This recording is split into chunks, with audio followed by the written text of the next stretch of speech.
Good evening, everyone. Welcome. Please stand for the pledge and remain standing if you choose for the invocation.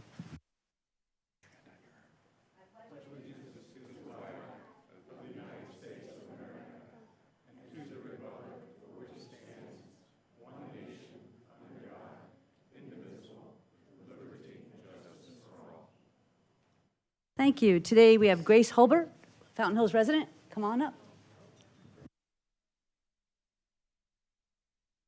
Thank you. Father, we just come for no other reason today, Lord, but we ask for your guidance in this meeting, oh God. We ask that everyone's heart will be married to your heart, Lord, that this community will be stronger as of today. In Jesus' name, amen. Thank you.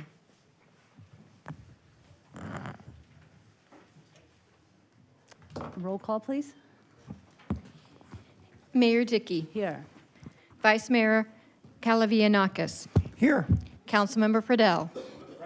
Councilmember McMahon. Here. Councilmember Grzybowski. Present. Councilmember Toth. Present. Councilmember Skillicorn. Here. Anyone wishing to address the council regarding items listed on the agenda or under call to the public should fill out a request a comment card located in the back of the council chambers and hand it to the town clerk prior to consideration of that item. When your name is called, please approach the podium, speak into the microphone, and state your name for the public record. Please limit your comments to 3 minutes. It is the policy of the mayor and council to not comment on items brought forth under call to the public. However, staff can be directed to report back to the council at a future date or to schedule items raised for a future council agenda. Thank you, Linda. Before we start with our reports, I just wanted to mention that the first mayor of Fountain Hills, John Cotillo, passed away on Wednesday, the 8th of May. He led the hard-fought effort for incorporation, with many of us helping and in support of the incorporation. And the third time was the charm, and we became a municipality, a town in 1989. We want to express our care and our comfort to Joanne and the family at this sad time, and we'll probably have a proclamation and more at a future meeting. We'll start our reports with our town manager, and then I think we'll start with this side because I keep forgetting to do that. Thank you, Mayor. Good evening, everyone. I just have a couple of quick updates. One, I wanted to thank a number of our council as well as our residents that came out last Wednesday for our community input meeting for our downtown visioning process. We had over 100 folks out with lots of comments and feedback, so we really appreciate that engagement. Council will be getting an update on that later this year. I believe in the fall, Amanda will be bringing back those findings. A couple of other things. This Friday is graduation for our Falcons down at the park. So graduation is Friday evening, and then throughout the evening, Friday night, the fountain will be blue to honor all of our grads. Also on Monday, just a reminder, it is Memorial Day. Special thank you to our VFW for all of our poppies that we all have up here tonight. So Monday at 9 a.m. at the Veterans Memorial will be our Memorial Day ceremony. And the fountain will be red, white, and blue Saturday, Sunday, and Monday to honor that. Last update, as we do close out school year, we'll be heading into the summer. There's lots of activities and things going on for the summer, including our parties in the park, our Wacky Wet Wednesday, our ice cream social, and a whole myriad of other things. So if you don't already have that, check our social media, head it to our website. There's lots of things to do, and you want to get them on the calendar now. So lots of excitement. Thank you. Thank you. Thank you, Madam Mayor. Yeah, welcome everyone. Welcome students and welcome families that you brought your students here. I'll be brief because I knew you guys want to celebrate the recognition tonight. But I do want to point out a couple of great things that happened. Well, one thing that's great that happened in town, obviously Law Enforcement Week was last week. So on Thursday we had the fountain lit up blue in support of law enforcement. But also I was able to join on a couple occasions residents, not just from Fountain Hills, but from Rio Verde Foothills, up in the Tonto National Forest because we had the fires over the weekend. So that was we saw the smoke here, very large, over 14,000 acres. And I was able to see some of that firsthand, see the aircraft and helicopters. And then I do want to let people know that I was actually the same location yesterday afternoon, and really it looked much, much different. There are no flames. I saw one little plume of smoke, and at least the south end of that, it does seem to be that it was wrapped up. I can't speak to like road closures and what was happening up by Bartlett Lake, but I can tell you that the 12 miles north of Fountain Hills, it looked like it was extinguished completely there, and I didn't see much activity other than I hear a few firefighters with chainsaws in the area. So I just want to give people that update. Thanks. Thank you, Ms. Mayor, and hello, everybody. Thanks for coming tonight. We always appreciate your presence. I'd also like to thank the people on Cox Channel 11, YouTube, and live streaming. An informed citizenry is our best chance for good governance, and by the citizens in this town, we have that. A couple things. The Chamber Gala was this week, and it was a 70s theme. For decades, the Chamber has shown a spotlight on business owners, employees, nonprofits, and volunteers in Fountain Hills. From Betsy Lavoie at the Chamber, she says the Chamber Gala Awards shine a spotlight on the remarkable talent, dedication, and passion present throughout our community, fostering meaningful connections and inspiring local businesses and nonprofit relationships. So I'd really like to give a heartfelt congratulations to the winners and also the nominees for all those classifications. Congratulations. We also did, like Rachel said, we had the ADOG ribbon cutting this week. ADOG started 25 years ago when the people who love dogs were walking in the parks, and they were sharing the parks with the ball fields. And that didn't work out too good because the ball players didn't like all the duty and the messes. And so they formed a committee, the ADOG people, and they said, we need our own dog park. Wouldn't that be great? So 25 years ago, they formed a committee. They talked to the town, and together we created this dog park, which is really nice. Big dogs, little dogs separately. There's shade structures, benches, and all this was done by a combination with the town and private funding. And so I just shout out to ADOG and for all that they've done for our dog owners in this community. Teddy Roosevelt said, complaining about a problem without posing a solution is called whining.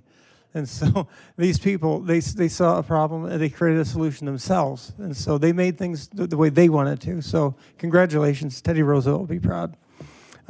This week, I also had a chance to attend the Public Safety, Military Affairs, and Courts Policy Committee, PSMAC. I don't want to throw a bunch of acronyms at you. It was interesting this week because we explored legislation or administrative options to create a statewide impediment driving disability program. This program will better assist disabled people with neurodivergent conditions. This program will allow for anybody with a neurodivergent condition or other disability to put that on their license registration, and it'll be through the Motor Vehicle Division and ADOT. So essentially, I know that sounds kind of biodivergent, it's tough to take in. People that are on the spectrum for autism or other diseases that affect your congenital abilities in your mind, when they get pulled over by police, sometimes they don't act normally. They don't put their hands on the steering wheel, wait for the police officer when told, get this stuff. And so sometimes they panic, sometimes they become argumentative, sometimes they don't know what's going on. And so sometimes this creates a situation, a dangerous situation with law enforcement and somebody that's just not processing the information correctly in their brain.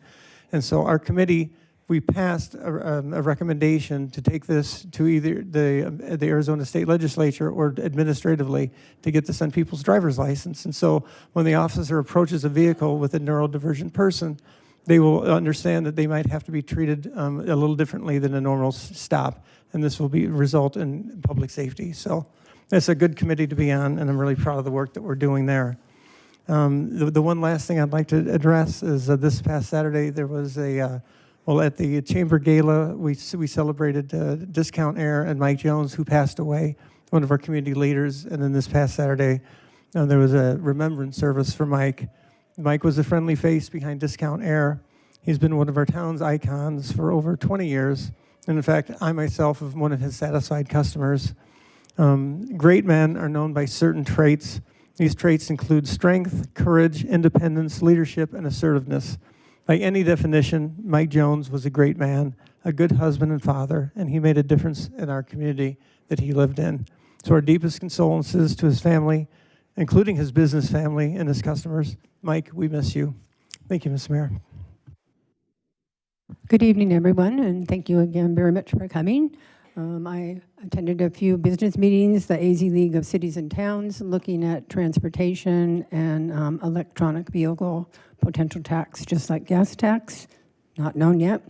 The Youth Coalition committee got together. It's their last meeting of the summer, and they showed off the selection of the posters that were drawn by 6th graders, 7th and 8th graders.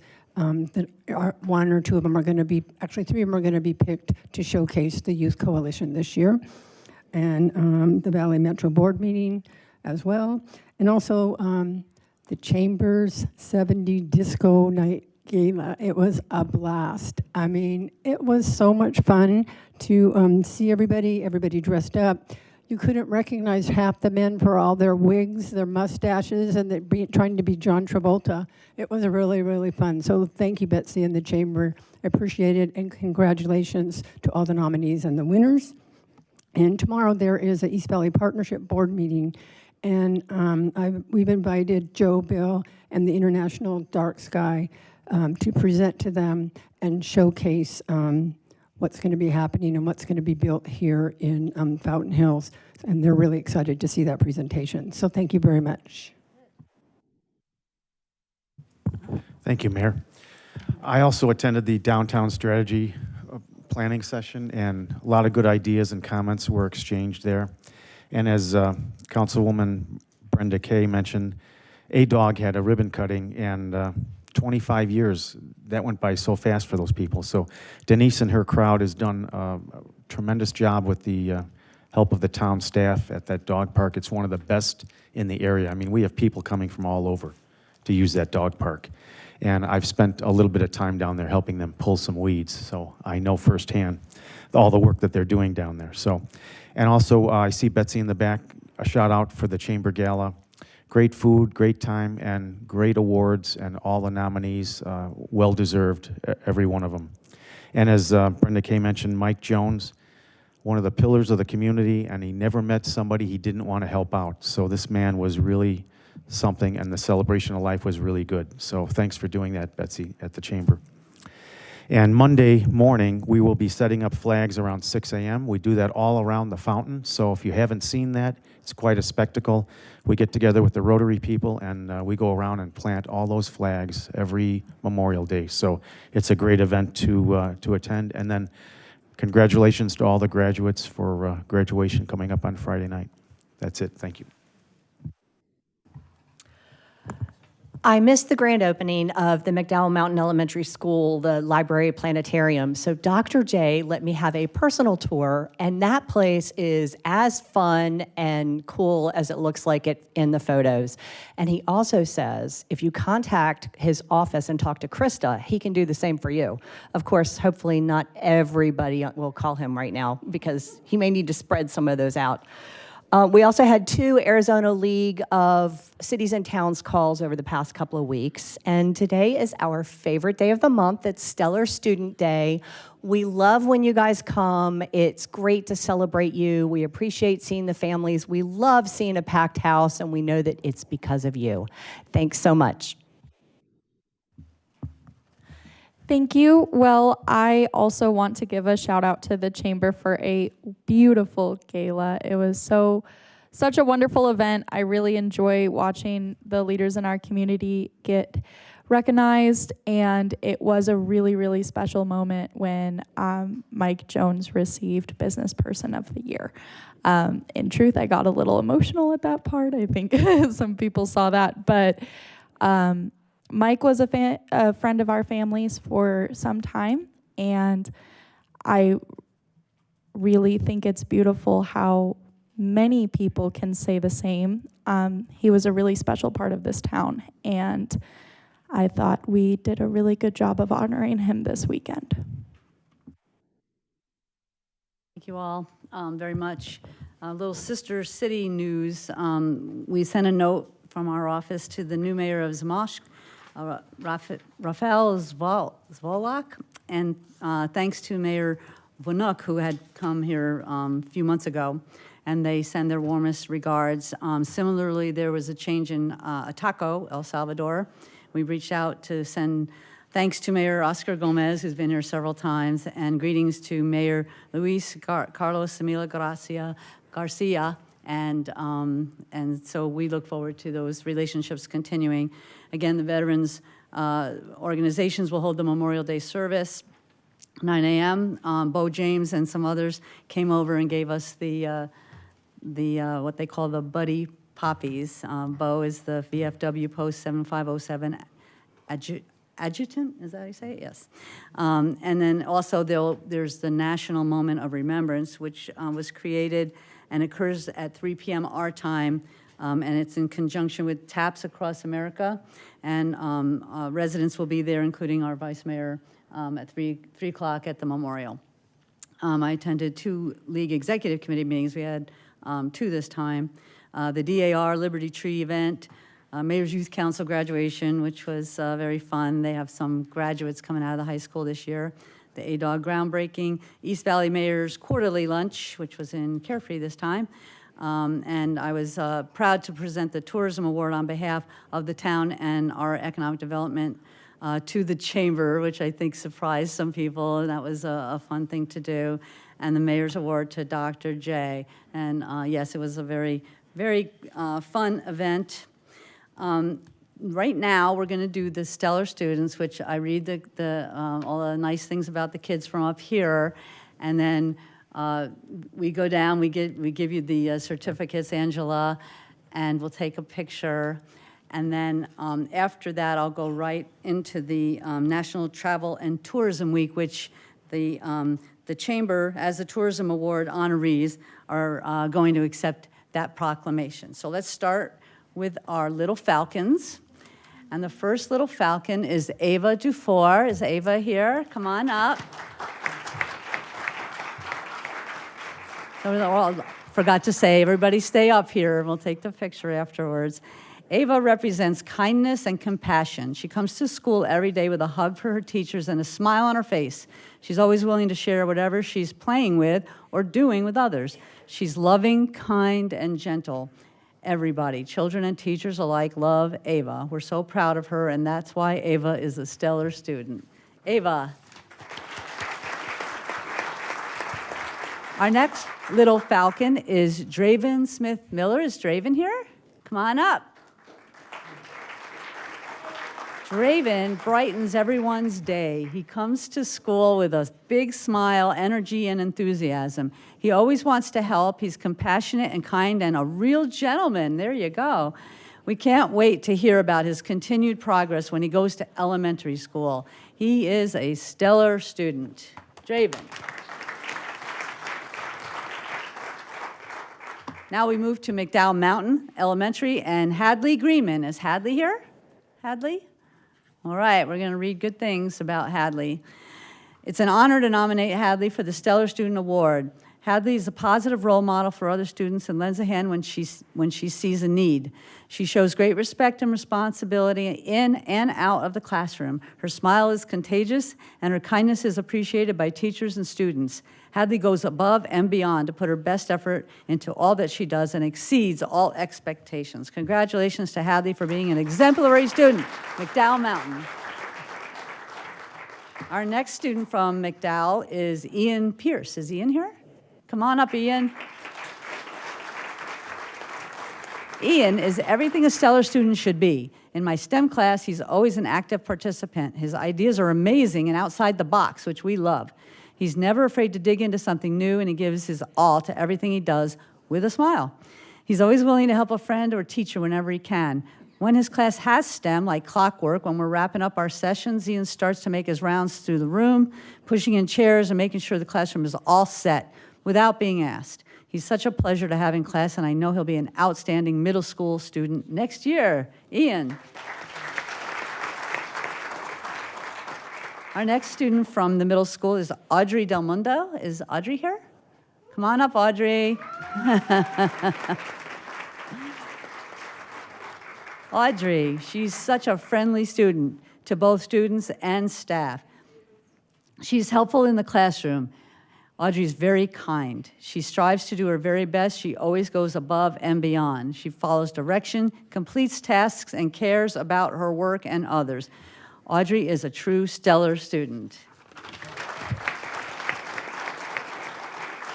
Now we have the high school. Oh, I'm sorry, the middle school. I'll skip that.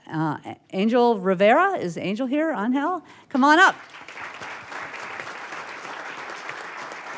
Angel has made great accomplishments in his academic performance this year. He strives to achieve excellence and is a great role model to his peers. Not only is he a pleasure to have in class, he's also an asset to the Fountain Hills Middle School baseball team as a pitcher and a third base player. That's Angel.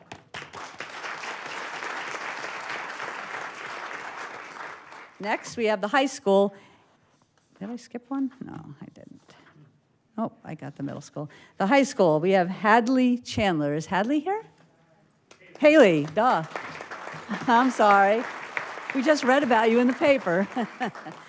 Haley, a senior, is known for her friendly demeanor and compassionate nature. With a constant smile on her face, she radiates kindness wherever she goes. Her genuine warmth and caring attitude make her a cherished member of our community. Haley's willingness to lend a helping hand and her positive, upbeat president has a great impact on those around her. She truly embodies the essence of a good-hearted individual. Haley Chandler. And from the high school, Cannon Lips. Is Cannon here? Come on up, Cannon, yeah. Says Cannon, our senior, has a habit of being the first to greet others as they pass by, exemplifying his friendly and approachable nature. Not only does he acknowledge people, but he also actively listens to what they have to say, showing genuine concern for their well-being. His accomplishments academically are truly commendable, reflecting his determination and growth. Cannon's sincere care for others and dedication have already made a difference within our community, and there's no doubt he'll continue to positively impact others beyond high school. That's Cannon.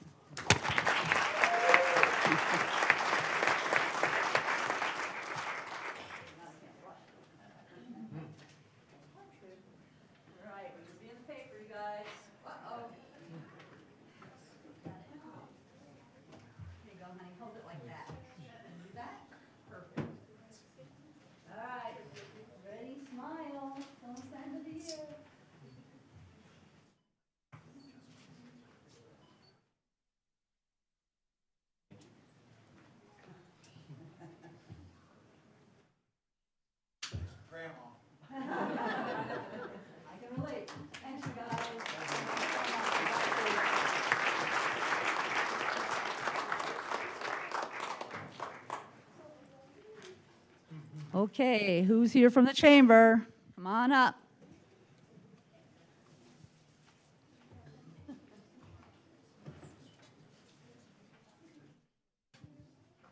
Busy, busy weeks for you guys. Here you go.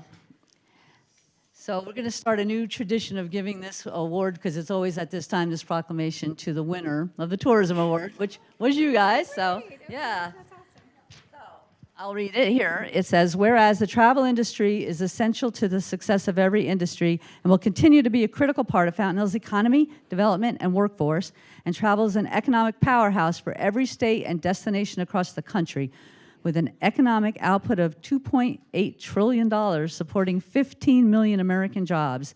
And whereas travel spending supports vibrant and safe communities in Fountain Hills and across the U.S. by generating $89 billion in state and local tax revenue in 2023 to support essential services such as education, emergency response, public safety, and more. And whereas America's travel industry cannot be globally competitive without maximizing growth in leisure, business, and international inbound travelers, increasing travel to and within the United States drives our economy to a more prosperous future and connects America. And whereas small businesses account for more than 60% of leisure and hospitality employment, and travel is an essential industry, we must continue to communicate that growing travel leads to economic growth, benefits businesses, fosters mutual understanding, and connects the nation. So now, therefore, let it be resolved that I, Mayor Jenny Dickey, on behalf of the town of Fountain Hills, recognizes the week of May 19th through the 25th as National Travel and Tourism Week, and urge the residents of Fountain Hills to join me in recognizing the essential role this industry plays in Fountain Hills. That's a mouthful. There you go. Thank you so much, Mayor, Vice Mayor, Council, staff. It was truly, as I stated on Friday, on behalf of the board of directors and our staff, I'm not often without words. And it was truly an honor to receive this. And so we thank the town for your partnership and in tourism and economic development here in Fountain Hills, and thank you for this. Thank you. Thanks so much for everything you do. All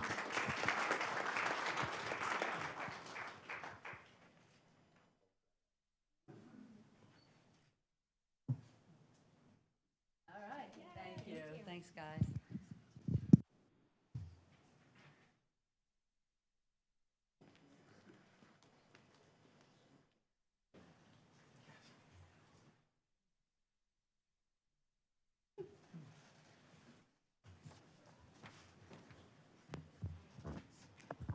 Thank you all so much. We have a presentation tonight from our Captain Kratzer. Welcome. Thank you for being here. Good evening, Madam Mayor, Vice Mayor, members of the council. Tonight, I just wanted to speak a little bit on a topic that we have received a lot of questions and concerns about from residents, and that's the issue of squatters. Excuse me. I know it's come up quite a bit. There's been quite a lot of national conversation about issues related to squatters and the ability of law enforcement or the inability of law enforcement to address or help residents address those squatter issues. Many of you may know, I think it was discussed here in council, House Bill 1129 was vetoed by the governor. It was stated that the intent of that was to strengthen the rights of homeowners.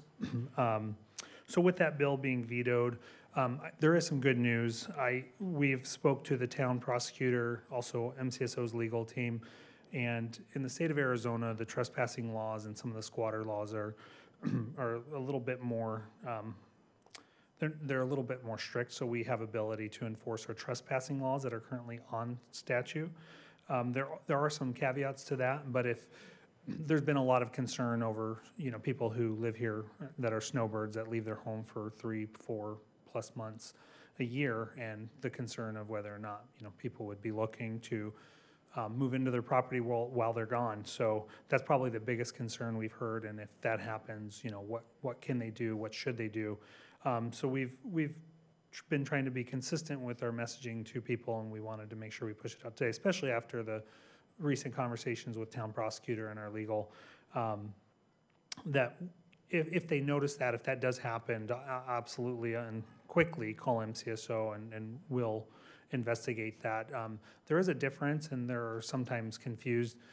People sometimes believe if they have a renter or someone who leases the property that overstays, that would fall into a squatter situation, and that's not the case. That would fall into the Landlord-Tenant Act. And there's all kinds of laws that govern those and procedures. A squatter situation would be where somebody moves onto a property, into a residence without any sort of lease or agreement or knowledge of the owner with the intent to reside there. And so again, we have tools that we could enforce the current trespassing laws if that were to be the case.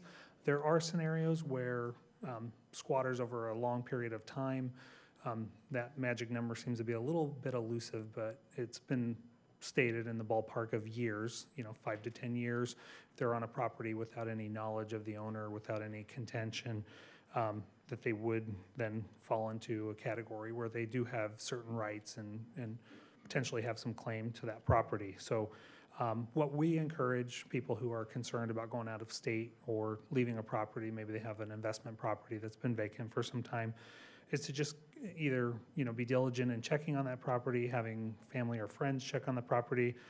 There's all kinds of companies out there or private people who you could pay to check on a property for you. And at the first sight of anything that's suspicious, report it to law enforcement so we can get on top of that as soon as possible. We did have a scenario, it was probably about 3 years ago now, where something like that happened and we were able to charge the people that moved into the residence unbeknownst to the homeowner's property, and we were able to charge them with trespassing and a couple of other charges. So we do have tools. I think people are concerned that, with some of the stuff and the conversations they've heard nationally, that they would be in a predicament where they'd have to go through the eviction process. But we do have some ability curb that. The other thing I wanted to talk just briefly on is we do have a vacation patrol that people could put in for, and that's found on the town's website. There's a form that you fill out with your information. It asks how long you're going to be gone, and it asks for some specific information so that law enforcement, when they go by the residence during our routine checks, knows if, there's not supposed to be any vehicles in the house, if there's lights on, things of that nature. Those are good for 30 days at a time, so that could be a problem for people who are gone for 3 or 4 months, but they could go online and fill that form out again if they're gone for multiple months, and they can email it to our community services webpage. They can email it, they can mail it, they can stop in here in person and get the form and fill it out and give it to our administrative assistant. And our deputies, our posse members, and our deputy service aides all take part of going by the properties and doing welfare checks on the property. So that is a good tool that people can utilize and rely on a little bit. Maybe it gives them a little peace of mind while they're out of town. So that's all I have for you tonight. If there's any questions, I'm happy to answer them for you. Thank you, Madam Mayor. Captain, you mentioned the Vacation Crime Watch, and I actually pulled it up here on the website. It looks like it's a pretty simple form. Is there any reason we can't, if someone chooses to be longer than 30 days, that, there's no legal reason to No, there's not, and that's something that we probably could tweak ourselves a little bit. It's more of an internal thing. It gets hard to track some of those. Like, we ran into, I think, at a time where people were gone for 8-9 months, and it's just the keeping those requests fresh. If somebody does come back and then we go by the residence, there's a car in the driveway when there shouldn't have been and they came home early.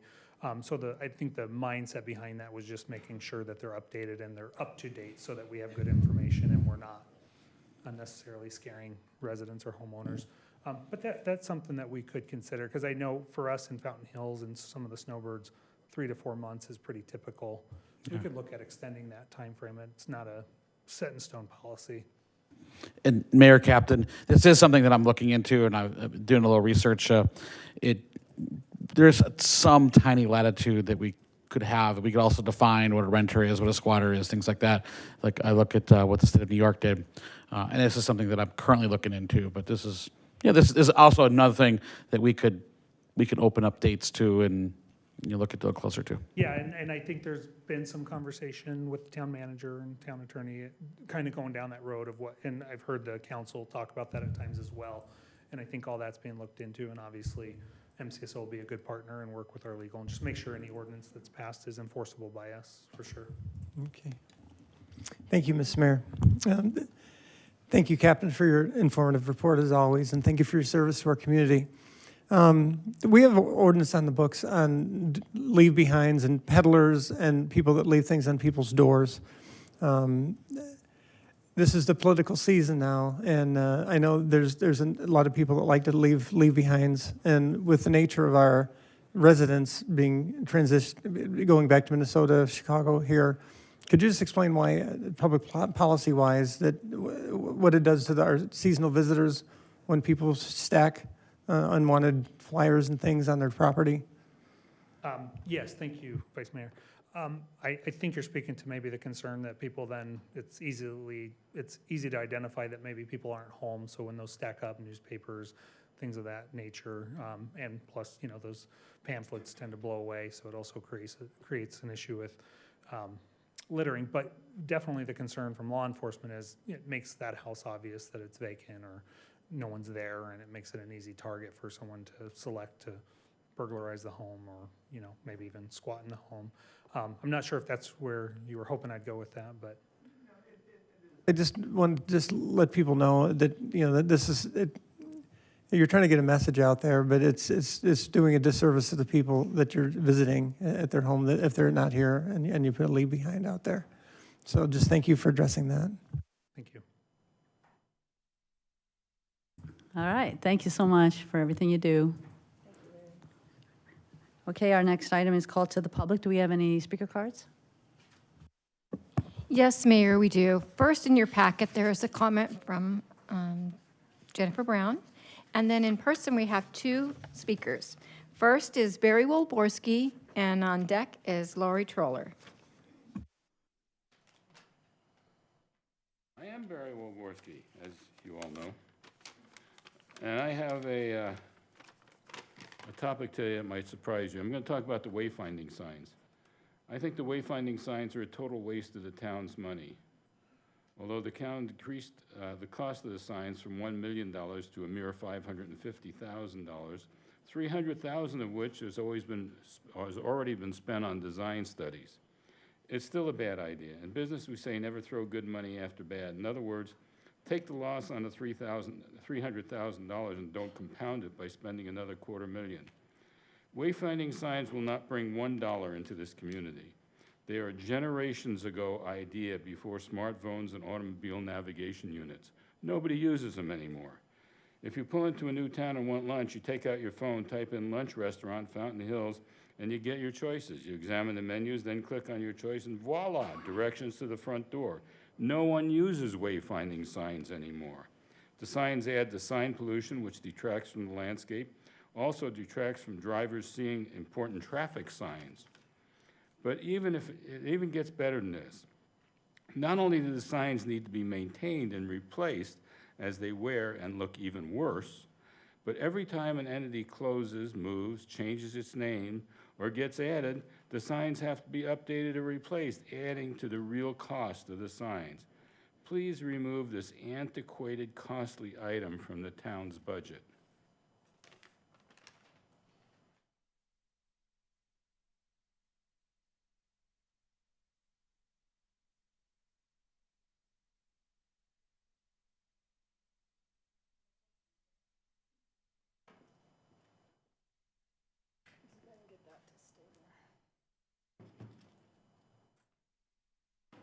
Please stay.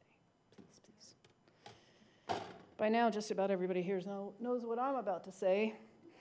Broadband, not cellular, small wireless facilities, we need to update our ordinance, and I'm not talking about big antennas. Mr. Wesley knows it too. For the record, anyone on the council who needs to know the exact verbiage to give P&Z direction to work on this, P&Z needs to update Resolution 2018, and in turn that will codify our code. At this time, we should make sure that gets into all of Chapter 17 and not split like it is now into Chapter 16. All of that needs to be updated. And yes, P&Z does have purview on ROW, and the sign ordinance is an example of that. I'm going to jump back 2 years. Fountain Hills recognized we did not have the technical or legal expertise to write a strong enough ordinance to hold its own against teams of telecom lawyers. So we contracted with the top lawyer in the country, who writes these ordinances across the United States. That contract had roughly 7 steps. The first step was we contracted with him. We got that done, and he gave us questions to fill out, a template of sorts.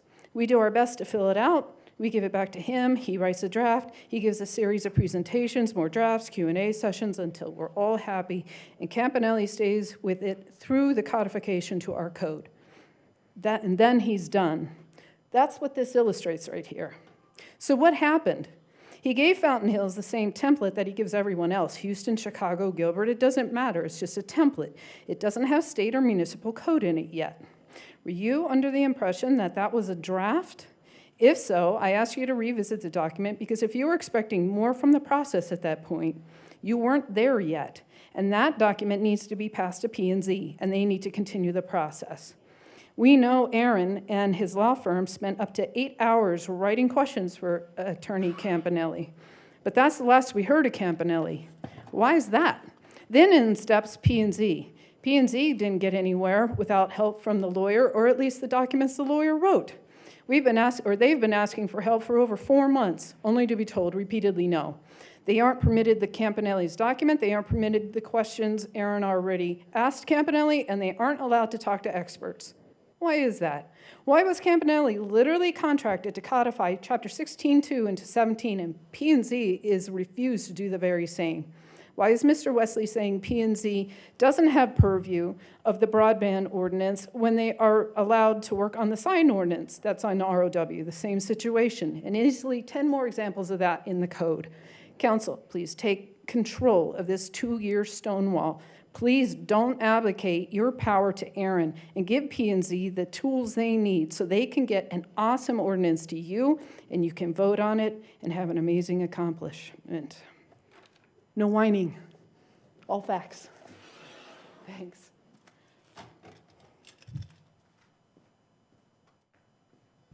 Thank you. Our next item is our consent agenda. I'm sorry? Oh, our next item is our consent agenda. Do I have a motion, please? Move to approve. Thank you. Roll call, please. I'd actually like to take item E off. Because is Chief out here? I'd like to have some more FaceTime with Chief off because that's such a pleasure. I'm sorry. You want to take Yes. item B off? I think it's E. Yes, item E. So I would like to amend that motion to approve A through D. Okay, that's fine. We can do that. And then we can take a roll call on the amendment. Yep. He amended to pass the consent agenda without item E? Yeah, right. So it's just approval of consent A through D. Did we get a second? We had a second on the original, but I don't think on the. Oh, I'll second it. Okay. Okay, so roll call on, The amendment. I keep hearing people talking, but I can't. You have to talk to me if you have to tell me something. Go ahead. On Alan's amendment, we're voting on that. Yes, we're going to vote on the amendment to pass the consent agenda on item A through D, and then we'll put E as the first item on a regular agenda. Councilmember Friedel. Aye. Councilmember Skillicorn. Aye. Councilmember Grisbowski. Aye. Councilmember McMahon. Aye. Councilmember Toth. Aye. Vice Mayor Kalavianakis. Aye. Mayor Dickey. Aye. Thank you. Our first item is approval of Resolution 2024 for an intergovernmental agreement with the Department of Forestry. Is there anybody prepared to speak on this? I believe Chief Ott can probably step up and give us some background if there was any particular questions our council had.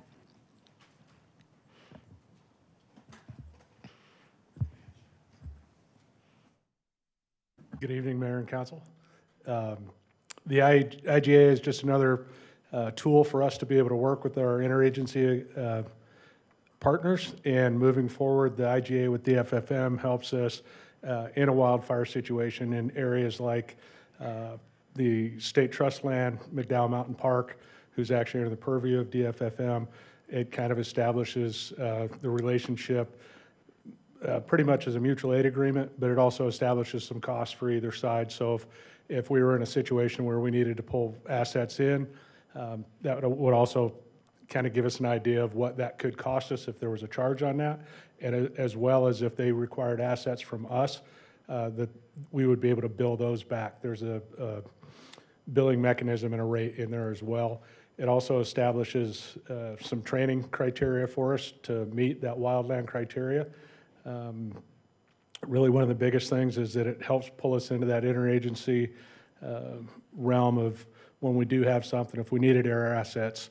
An example would be using the fire that was on the Beeline last week, that the PEMA agency, which is BIA, also has an agreement with DFFM. So if those lines overlap, we have the ability to have a duty officer be able to do things like call in air support in that. Without that relationship, we would pretty much be on our own for that area of the state trust land, which is incorporated into Fountain Hills. So we worked on this kind of 2019 was the worst fire season we'd seen up to that point.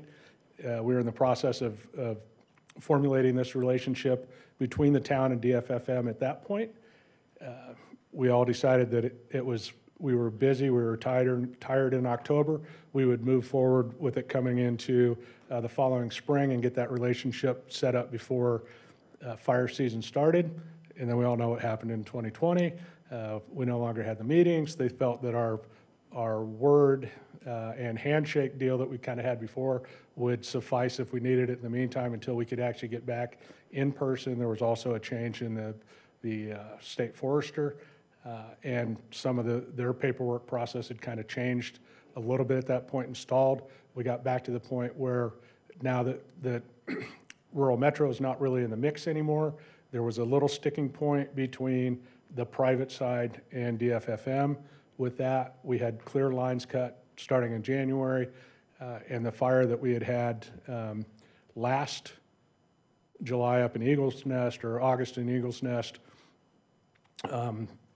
we had kind of worked out some of the relationships with one of the duty chiefs for DFFM at that point, that once we moved forward and hit January, we would start moving forward with that IGA between the town Fountain Hills Fire Department and DFFM. So that gives us a lot of resources available from the state that, again, we might not necessarily have if we didn't have that IGA.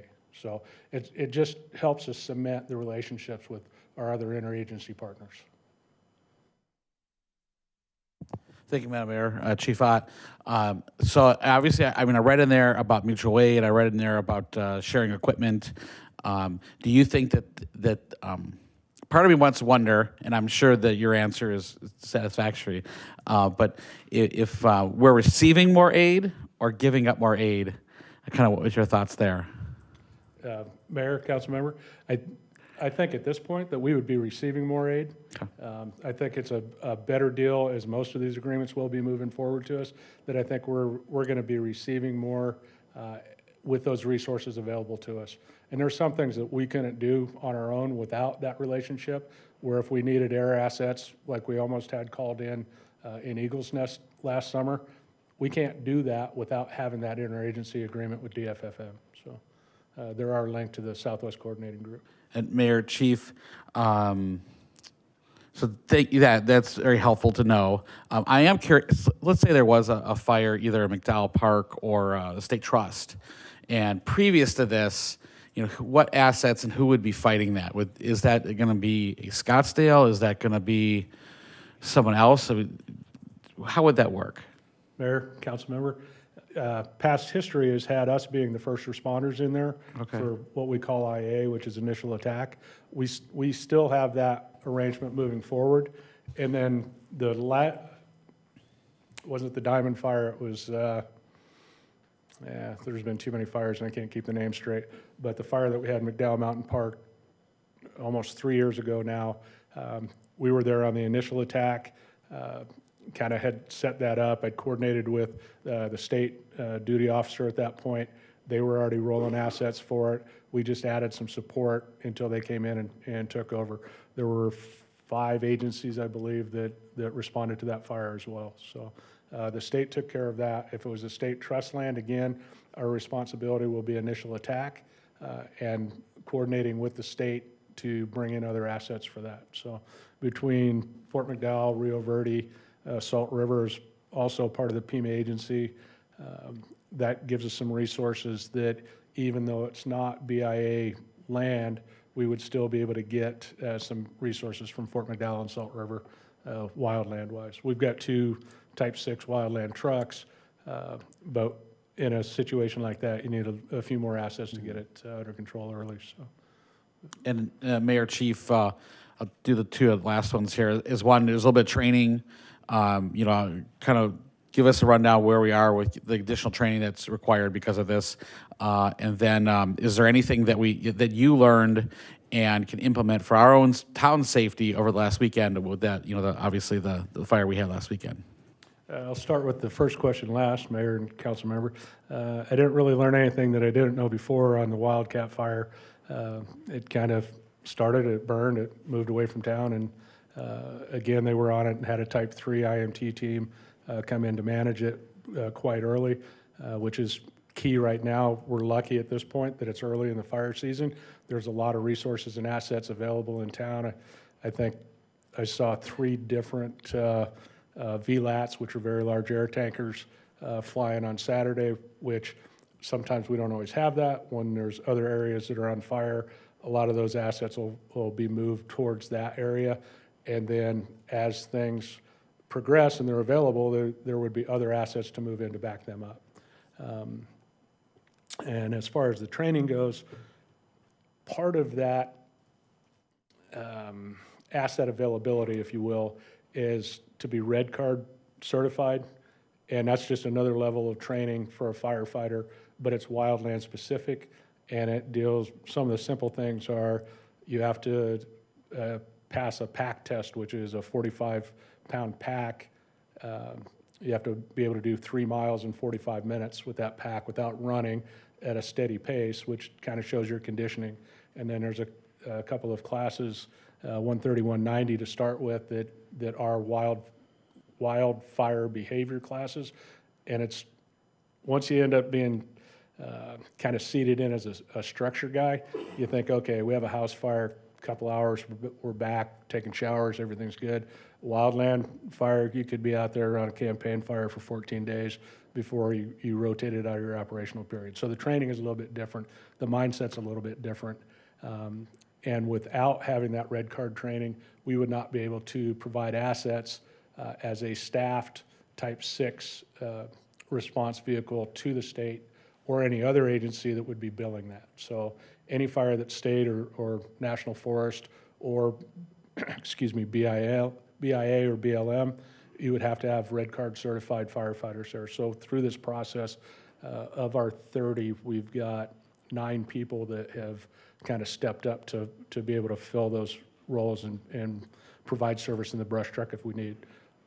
With that in mind, that's not our business moving forward, would be to supply a staffed brush truck. It's to maintain the level of security for the town and provide public safety for the town first off.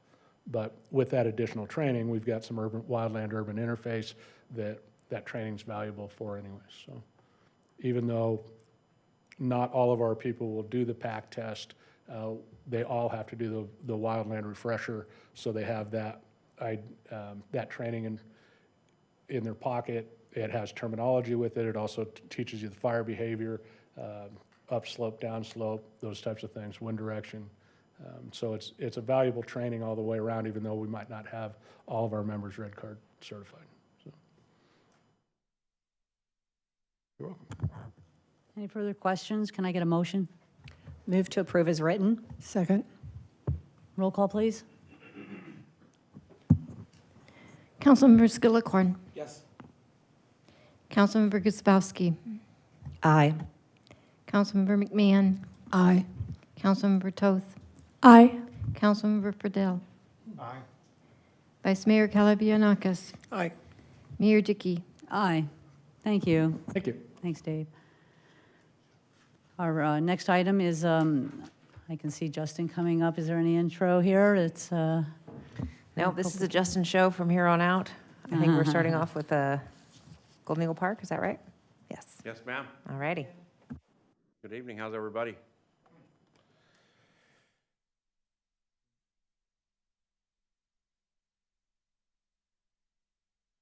Trying to decide how to approach this. This is a long time moving forward here, as you all well know. This is directly tied to a grant that we applied for now almost 7 years ago for debris mitigation on the face and the bottom of Golden Eagle Dam. Refresher, Golden Eagle Dam is adjacent to Golden Eagle Park, was originally constructed to protect life and property downstream. As the dam began to age and Mother Nature did as well, and storm frequency and the intensity changed, modeling showed that the potential for overtopping of the original dam and possibly outflow of the spillway, which is on the south end adjacent to the high school, could cause problems downstream.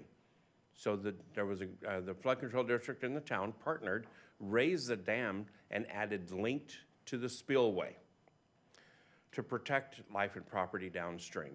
At that time, there was an agreement in regards to the maintenance related to sediment. Sediment are the fine particles that flow in stormwater downstream, and they historically pond and pile at the bottom of the dam. Over the years, it has become increasingly challenging to address that migration of material onto the dam. As you all know, we have been working on a project to help ease some of the backwatering concerns in Golden Eagle Park related to the impoundment and the intensity and frequency of some of the storms.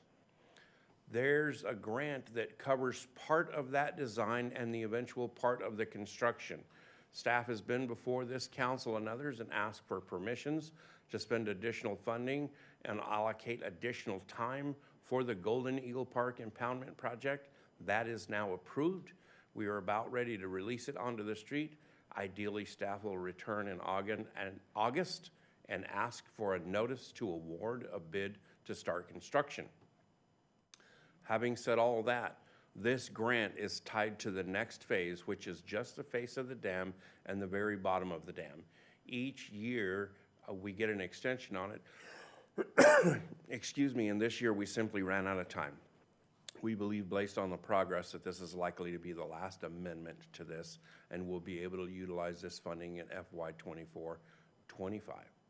With that, if there's any questions, I'll do my best to answer them. Do we have any speaker cards on this item? No, Mayor, we do not. Thank you. Any questions or comments? Oh, sure. Move to adopt Resolution 2024-23. Second. Thank you. Any further discussion? A roll call, please. Councilmember Grzybowski. Aye. Councilmember McMahon. Aye. Councilmember Toth. Aye. Councilmember Friedel. Councilmember Skillicorn. Yes. Vice Mayor Kalavianakis. Aye. Mayor Dickey. Aye. Thank you. Next item is about an amendment for our active transportation plan. Justin? Thank you. Madam Mayor, council members, tonight we're asking for an amendment to the active transportation plan, and not the entire plan, just one small part of it, and that small part is tied to the sidewalk infill and gap elimination. The original sidewalk infill and gap elimination site plan that you see here in front of you was originally put together by town staff in the early 2000s to address obvious gaps and areas where it was needed. Each year, some priorities were identified that would take 1 to 5 years to fill those gaps or eliminate those areas. This one that you currently have in front of you is the most recent addition of the sidewalk infill and gap elimination plan. It included 1 to 5 years, which we have completed the majority of that work over the last 5 years. There are 2 areas that we are facing some challenges with. The first one is on Fountain Hills Boulevard, north of Palisades. When we had originally included that, it was prior to staff receiving direction to apply for grants to bridge that area, so putting in a sidewalk there, and then obviously if we ever receive federal funding to fill that gap with a bridge, then the sidewalk and that good money would, be good after bad. The second one has a negative impact on some homes just off of Saguaro, south of the intersection of Fountain Hills Boulevard. It would impact their mailboxes and their driveways and be very costly. So those 2 sections have been eliminated. The third one, which is a short little piece that was tied to the Ashbrook Wash project off of Bayfield that ties it to Ashbrook, we've simply decided there's not enough benefit for those couple of 100 feet right now. That addresses the 1 to 5 year that was on this. With that, this document is used as a short and long range planning tool, and we're only talking about sidewalks and trails and connectors to them. The area that we're discussing primarily is circled in red on the map that you can see. That is the downtown. We're going to draw some limits on that. La Montana to Saguaro, El Lago to Palisades.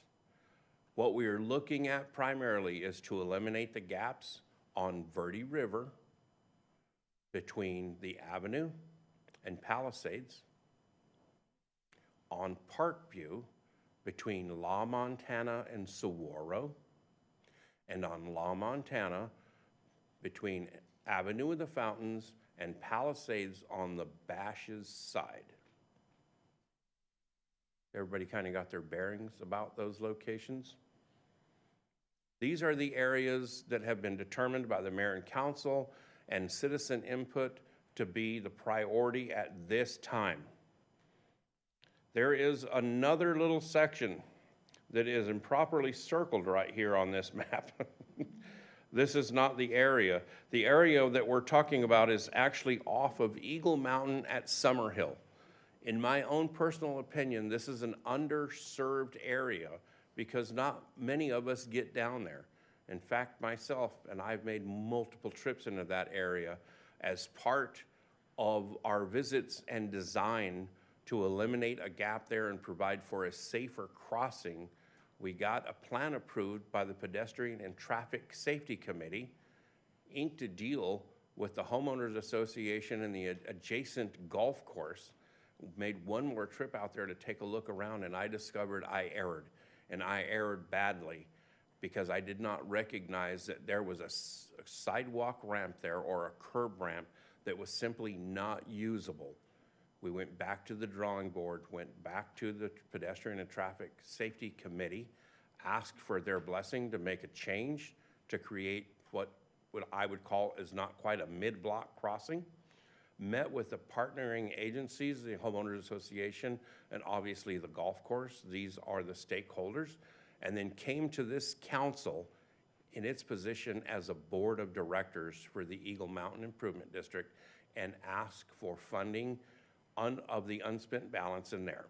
With that said, the area on Eagle Mountain adjacent to Summerhill is approximately $119,000 to complete that project. The board of directors through the Homeowners Association has agreed that we can use $19,500 out of that unspent fund balance.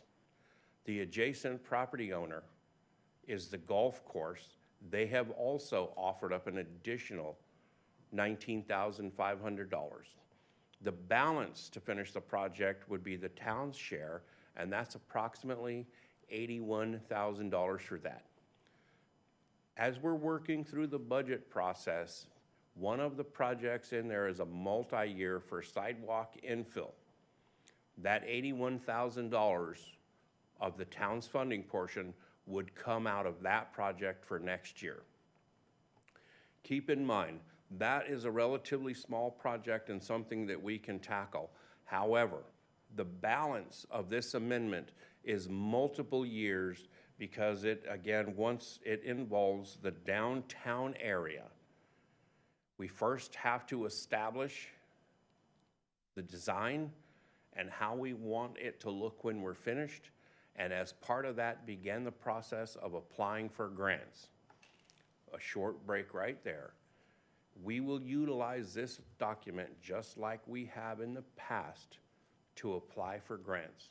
The town is currently the recipient, and a project is soon to start on one of those grants that now totals $4 million for the gap elimination project on Saguaro Boulevard in Palisades.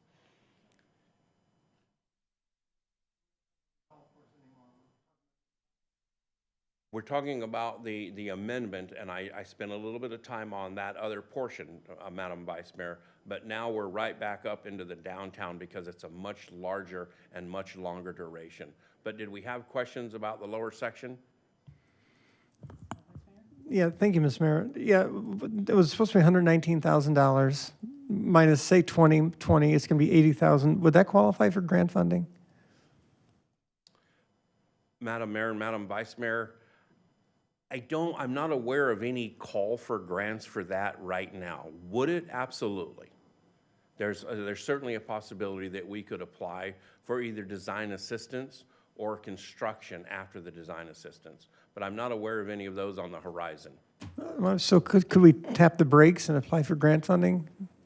If Madam Vice Mayor, if that is the intent of the council, absolutely.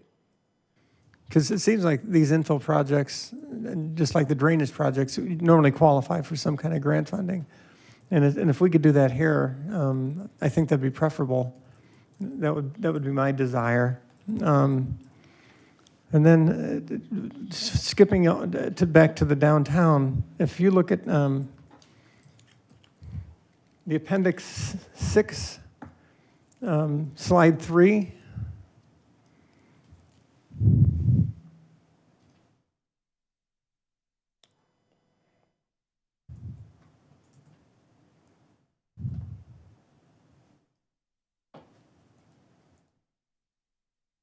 It's all the way in the appendix area at the end. Nope, all the way down. Good. On the bottom of this graph? No, it's actually, it's in the active transportation plan and the appendix 6. It's probably not in this slide. It's actually in the active transportation plan. Do you have that? I do not have that open, Madam Vice Mayor. Okay. If you look at appendix 6, slide 3, it shows the downtown area that would be the prospective infill project design.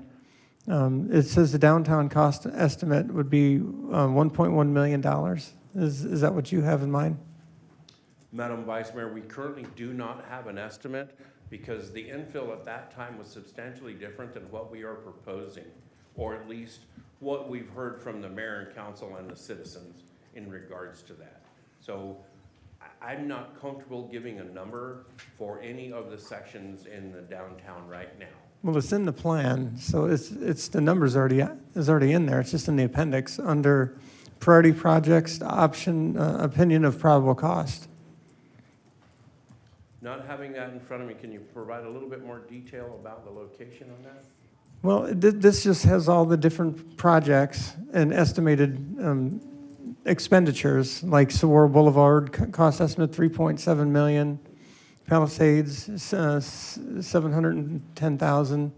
It's just a breakdown of all the costs for the infill projects. And the downtown, which would be just what you described, was $1.1 million. I'm just trying to get a handle on the cost. It's part of the active transportation plan. It's part of our packet. Admittedly, I'm a little bit lost on that one. I'm not having that exhibit up in front of me right now. Okay. So I'm Excuse some me, of the sites that maybe, you maybe Rachel, recognize. could you maybe help us with this whole overall thing? Because what the active transportation plan was, how it came about, where these amounts are, and what we're actually doing today. Absolutely. I'd be happy to. So to our Vice Mayor's point, Justin only has the map in front of him right now. In our packet, he doesn't have the full packet in front of him. But Justin, for your reference, the packet includes the entire active transportation plan that was adopted in 2021. In that, there's some mapping, and one of them details downtown, and it does have a downtown cost estimate at that time of being 1.1. Today's conversation, and Justin, please feel free to jump in. Today's conversation is about the priority, not necessarily the cost of it, but moving the priority to say the next project that the staff will focus on will include the golf course area, which is what we talked about a second ago, and the downtown. The downtown was not originally identified as being a project that we were going to tackle in right now. It was further out in terms of the vision. But based on the feedback that we've heard and the efforts that we've been putting into our downtown visioning process, it makes sense to move up the project timeline for our downtown improvements. Now, 1.1 was based on a very, what I'll say, probably a very basic idea of adding sidewalks only. I don't know that it had lighting. I don't know that it had any type of ADA accommodations. I don't know that it had any type of other improvements, because we are anticipating looking at the downtown as a full-fledged project probably later this fall. This is just specific to the sidewalk application. The cost of this is still TBD. It will depend on to what scale we want to build out and what the cost is today versus in 2021 when this plan was originally put together. Well, yeah, I'm sure it'd be more now. Oh, absolutely. I think was, so. That was 3 years ago, and it's again, it's just Parkview and Ville Verde, and right in front of Bash's. That's it. Correct. So it would probably be now like $1.5 million or more. Again, so I'm just saying that And then if you look at all the projects and their projected costs, it looks like it's more than $30 million. And so it's just a huge price tag. And if, again, I'm all for grant funding. And if we can provide the guidance for you guys to apply for the grants, but I just don't know if I'm comfortable at this point spending that kind of money on infill. Well, and I don't think that's when we have road projects. Absolutely. And I don't think that's the ask tonight. The ask is not for money. The ask is not for an allocation of funding. It is simply to update the maps so that when we do go for grants, the map reflects that this is our priority area, that it's not reflective of an outlying project in future years that we weren't, it's not identified till 2030 or otherwise. The ask tonight is to update the map and the plan. It is not an ask for cost or an expenditure of any kind. So it's aspirational? Indeed. Okay, I can live with that. And now that, and I realize which exhibit you're looking at, please note, when that estimate was put together, it was tied to a plan that was developed almost 7 years ago now, and only included sidewalk on part of Parkview on the south side, extended to Verde River, and only on one side of Verde River, and then the opposite side of Parkview. I'll make a long story very, very short. As this plan has evolved and developed over the years, the staff more often than not, until just a few years ago, met an incredible amount of resistance in regards to sidewalk infill and gap elimination. So anytime there was a parking lot, let's pick the one in front of the tap house, there was no sidewalk considered for that part of the road. It was determined that anyone walking would walk in the parking lot. That also applied to any location where there was a service road. And the intent at that time of the town engineer was to minimize the amount of denial that when asking for funding for that. So a little bit of clarification, that 1.1 or 1.3 million would have only been for portions of it, not the entire area that we're describing tonight. And again, staff is not here asking for any funding. We are simply asking for an amendment to the plan that will become a part of the total active transportation plan, and then we'll start the process of applying for grants with not only state but federal governmental agencies, and having an amendment and or an up-to-date active transportation plan has a very positive impact on those grant applications. Councilman Skillicorn. Thank you, Madam Mayor. And Director and also Town Manager, actually your explanation was very helpful, because when I was looking through the packet, I saw the memo, and I saw a map, and I saw the plan. I didn't actually see an amendment. So explaining that all you're doing is adding that particular map to the plan was helpful. My only objection would be is I don't think that Eagle Mountain is the priority. I just don't see the traffic there. I think this is probably a responsibility of the HOA, not the town.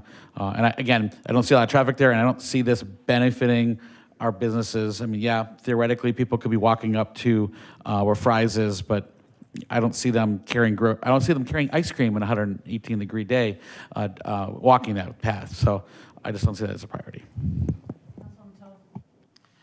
I'm sorry, I kind of lost my train of thought. For Eagle Mountain, I think I do have a question now, though. Did you mention that the amount by the Eagle Mountain board was already approved? Madam Mayor, yes, Councilmember, I did. The Board of Directors approved $19,500. And was that the same for the golf club as well? That is correct. That's already, okay. So while I do agree that it is not in our downtown, it might not necessarily have a bunch of traffic. This is something that you identified as an issue and have already secured some of the funding for. I don't see why we would, I guess pushing it back wouldn't be the right term, because we technically haven't brought it forward yet, but you get what I mean. Move it down on, or keep it down on priorities. So anyway, considering that we are, just as a review for those following along, we are simply changing the plan. We are not approving any projects or any additional funding. If a project is presented to us and it has a crazy price tag, we still have the ability to say no. However, this plan is utilized to apply for grants. Please do correct me if I say anything incorrect here. But with all of that context, I would like to move to approve the amendment as written. Could I wait? I didn't get speaker cards yet because we started asking questions. So once we make a motion, we can't take speakers. So do we have any? Yes. Yes, Mayor, we do. We have two. First is Craig Rudolphi, and on deck is Gail Earl.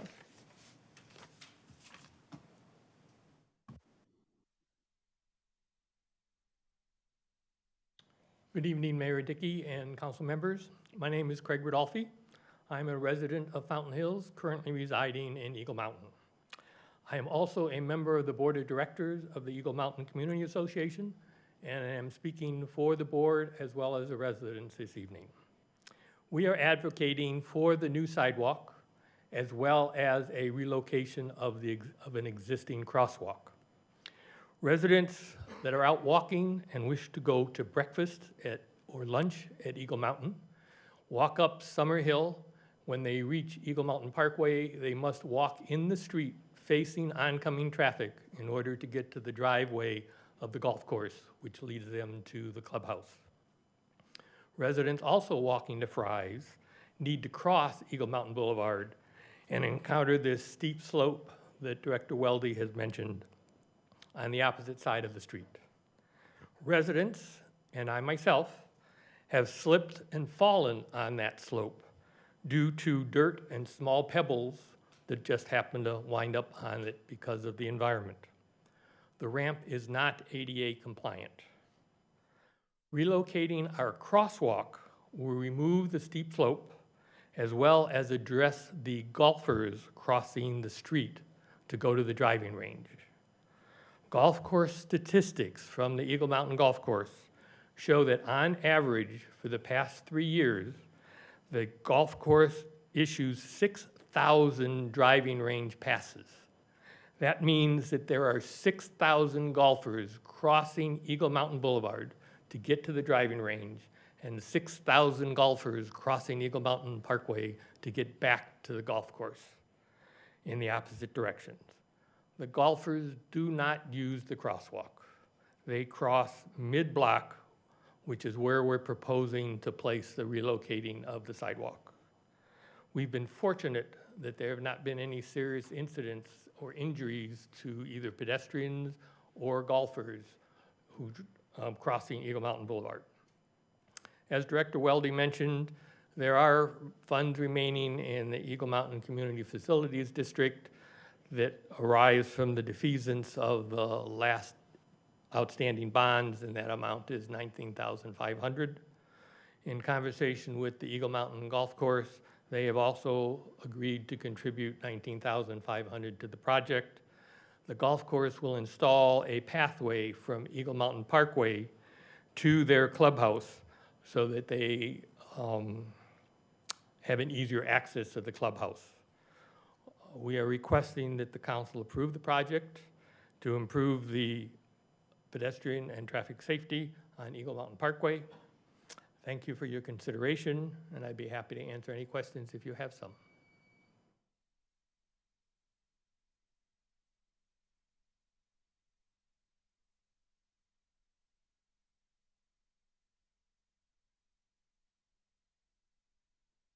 Thank you, Madam Mayor and council and staff. I'm Gail Earl, a Fountain Hills resident, and I also live in Eagle Mountain. And I ask that you make this repair a priority. I know some of you don't think it's a priority because you haven't been there. That steep, non-ADA compliant slope is very dangerous. I have slipped on it. And just a couple months ago, while parked, ready to drive past there, I stopped because there was a man in an electric wheelchair trying to get across. He was going up forwards, turning around, up backwards, back forth, and back and forth, could not get up. And thank goodness, I was going to try to help him, but a gentleman working in our neighborhood got up over there and pushed him up. So I don't know what he did to get back. I go past there when you go to walk our dog every morning. We have to cross there. It's not safe. We have golfers going back and forth. And we have a lot of wonderful weather in our town. So we do have a lot of people that walk to Fry's and get some groceries. Maybe not in the middle of the summer, but we have maybe 9 months of nice weather. And please make it a priority. Thank you. Councilwoman? For all the reasons I said about 5 minutes ago, I would like to make a motion to approve the amendment as written. Second. Just thank you. And to clarify, that is public, that's a public street, so it's not owned by any HOAs or anything. And also, the board that made the decision to spend the $19,000 was us. So thank you. We have a motion and a second. Can we have a roll call, please? Councilmember McMahon. Aye. Councilmember Toth. Aye. Councilmember Friedel. Aye. Councilmember Skillicorn. No. Councilmember Grzybowski. Aye. Vice Mayor Calavianakis. Aye. Mayor Dickey. Aye, thank you. Our next item is Justin again, and we'll hear your report. Thanks. Thank you, Madam Mayor, council members. Tonight we're going to talk about doors. Recently, when I was reviewing this contract and discussing it with our facilities supervisor, I asked for a count on doors. How many doors are we actually working on and responsible for? How about 366 for 3 individuals and a contractor? That's still a large number of doors. I'm delighted to say that this one GPA agreement that we have been using since 2019 had 9 original submittals to the one GPA agreement. Of those, 5 were selected. Of the 5 selected, the one GPA committee and review committee asked that they tailor the pricing to the individual states and or locations because there is a substantial difference in the type of doors utilized in climates where you have freeze-thaw environments and environments where the doors may reach 120 degrees or more on the exterior. So this agreement actually includes the Arizona pricing. We have been working with DH Pace as a whole for the majority of about 15 plus years. They've provided the service for the specialty doors that we have, not only on the town hall and some of the fire stations, but certainly the community center. And let's just pick that location just briefly. For the number of auto open and close sessions that those doors go through on a regular week basis when the weather is nice, I'm surprised that it honestly doesn't fall off the rails on a regular basis because of that use. But in the interest of saving funds, note that the underlying agreement is not to exceed $150,000. That includes all of the past agreements and amendments and renewals. Currently, there is just under $59,000 remaining until December of this calendar year for this contract. Sometime before that, we'll be coming back with a new contract. So we're asking for the authority to utilize that $49,000 in funding or a portion of it if we need it for maintenance, repairs, and a replacement of all of those doors. With that, if you have any questions, I'll do my best to answer them. Do we have any speaker cards? No, Mayor, we do not. Thank you. Councilman? Thank you, Madam Mayor. I'd like to make a motion to approve. Thank you. Roll call, please. Oh, yes. I lost my connectivity with the computer. I can't read the packet.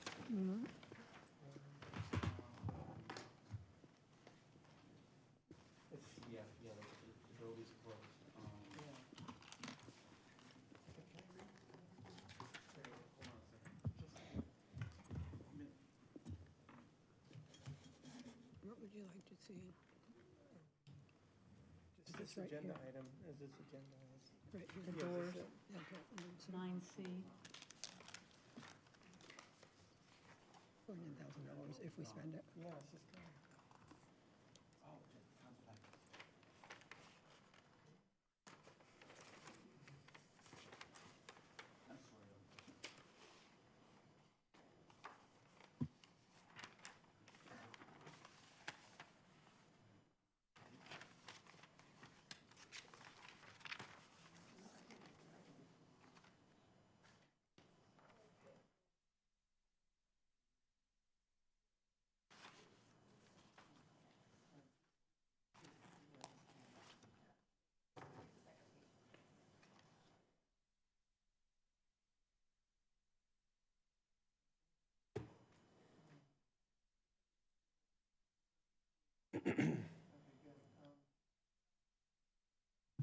Thank you. Director Weldy, just one thing I just want to kind of clarify. This is as part of the annual door maintenance and as needed repairs begin, the facilities supervisor provides a list of locations and timeframes where the vendor is required to perform routine maintenance on all town-owned buildings. I just want to know what that means. Is this going through Public Works, or is each of these 366 doors being directed by different people to spend these funds? I guess, is there a review process? Madam Mayor, Madam Vice Mayor, yes. So the facility supervisor works directly for me. He's a direct report. He has 2 plant mechanics. They go around all of the buildings and either are doing on-call or tickets for door service that are received through our process, and or they know that there's wear and tear on a particular door. If that work can be done in-house, then it's done by staff. If not, then the door company is called to perform those types of work. So yes, it's being tracked by not only myself, but the facility supervisor, also procurement, and the finance department. Okay, because it just seems like if the vendor is required to perform, it seems like it should be requested to perform, but. When we give work orders to them, they're required to fill those work orders, especially if we need fire department doors to open. But that's under the direction of your staff? Correct, under the facility supervisor. Okay, and then the other thing was, when it says the unencumbered amount of $49,000, was that 150, but the unencumbered amount was, or encumbered amount was 49,000? So the unencumbered amount is 49,000. The encumbered amount is the balance of that, which is 101.5. So that's what we had already allocated over the last several years. And that's been spent? Not all of it, but that was in the original agreements. Annually, we typically don't spend that much unless we have a pretty challenging situation, and we've had those situations at the community center. On average, we probably about 30 to 40,000 a year for maintenance. Okay, but by encumbered, I'm assuming you mean that it's already been allocated towards something? It's in a budget, but it's not encumbered because the contract does not allow for that. So after this contract is approved, as work orders are received, the facility supervisor will encumber small portions of that unencumbered money. Okay, thank you. I think we had a second, did we? Yes. Yeah. Roll call, please. Councilmember Toth. Aye. Councilmember Fidel. Councilmember Skillicorn. Yes. Councilmember Grzybowski. Aye. Councilmember McMahon. Aye. Vice Mayor Calavianakis. Aye. Mayor Dickey. Aye. Thank you. Thank you, Justin. You're welcome. Our next, our next item is the legislative bulletins. Any comments about anything? Yes, Hannah. I do have one. It's not necessarily municipality related, but I think it's important for everyone to know there was a almost unanimous passing of HB 2623, which was presented by Matt Gress. We had 57 yeses and 3 no votes, so I'll just call it unanimous. But the bill was to defend victims of human trafficking and sex trafficking, where if someone was prosecuted on charges of prostitution, that they can now have those revoked from their record should they have been victims of sex trafficking, and that is now on the governor's desk. I know that's not technically town related, but these issues do touch everybody, and I think it's important to give kudos to our legislature where it's due. Yeah, I'd just like to know the name of the 3 that didn't vote the right way. Gee. Sorry, I'm not throwing anyone under the bus. It's not that they voted no, it's that they didn't vote. Sorry, there's not 3 of them that are in trouble or anything. So the governor just signed that. She signed the all-important backyard chicken bill, which now everybody's, we always talk about chickens. So maybe this will be the end of it. So they'll be allowed minimum allowances for single-family homes on lots of 1/2 acre or less. They can have up to 6, but it's has reasonable limitations on enclosure size and such.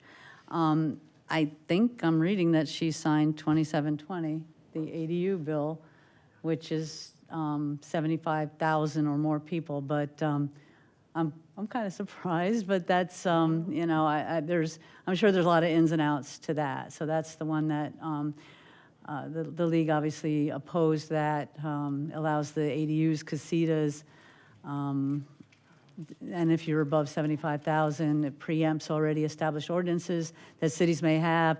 The casita doesn't have to look like the house, but there is a good thing that the person has to live in the house, I think, who has the casitas. But it's quite impactful.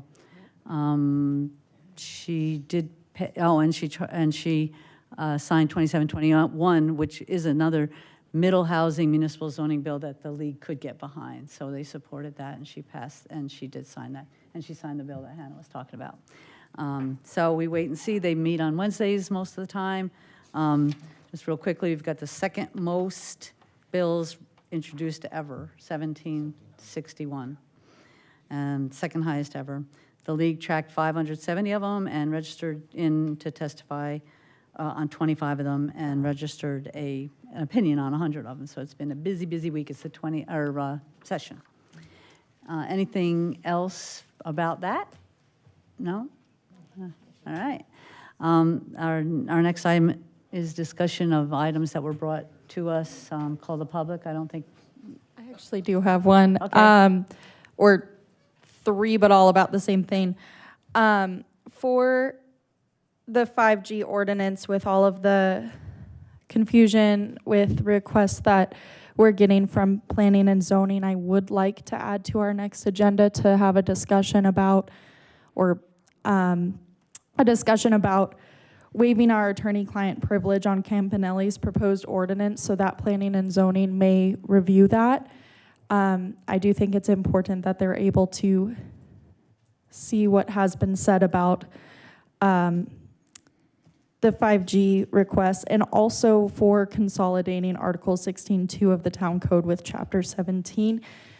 Therefore, expanding the project to include Article 16-2. I understand that this is adding a little bit more work on our plates, but for some background, our original code regarding these was passed on a federal deadline that was given to us. It was not really reviewed. It's over 100 pages of information that does deserve a thorough look, and I know it's been a couple years and everybody wants this done, but we also want it done right, so that's my argument for that.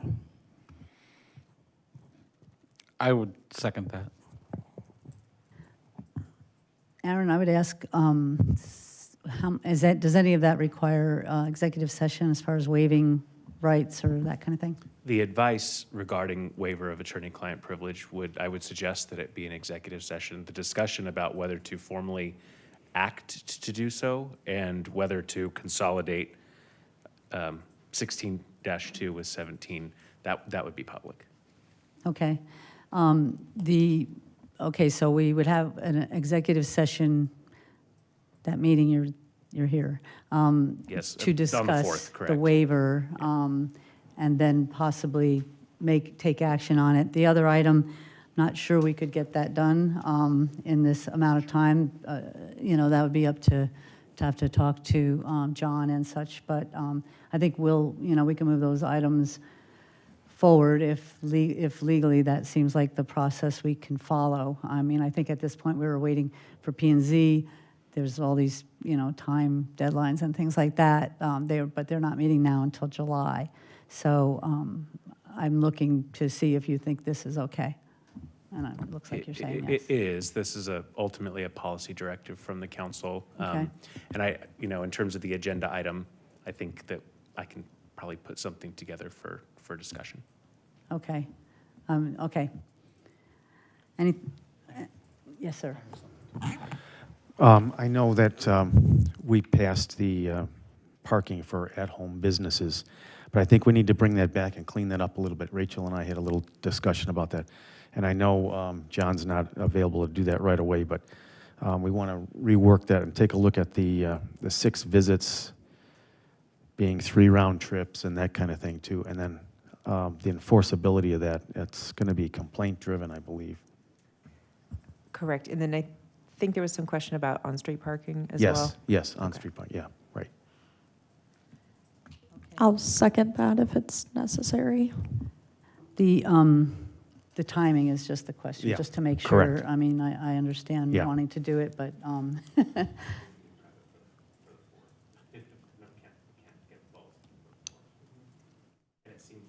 turn my mic on.